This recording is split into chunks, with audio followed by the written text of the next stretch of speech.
Hello Mithila, বলো। কি করছো? হিরো আলমের নায়িকার একটা হেয়ার স্টাইল আমি একটু চেষ্টা করছি, দেখি ওরকম হয় কিনা। কি রকমের হেয়ার স্টাইলটা ছিল?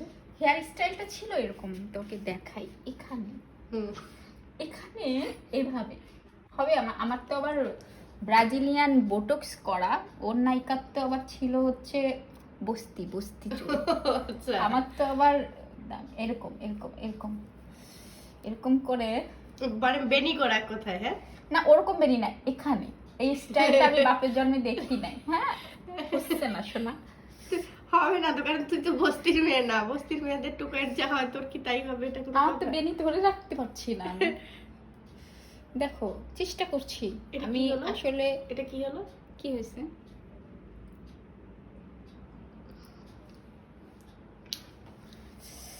আমি আমি আসলে এই যে বেনি করে এরকম করে, এটা কি করে? খুলে গেল, হলো না। সবাইকে সবকিছু হয় না সবাইকে দিয়ে। আমি হেরে গেছি, আমি হেরে গেছি। আমি একটু চাইলাম নায়িকা হতে, আসলে তো আমি নায়িকা না।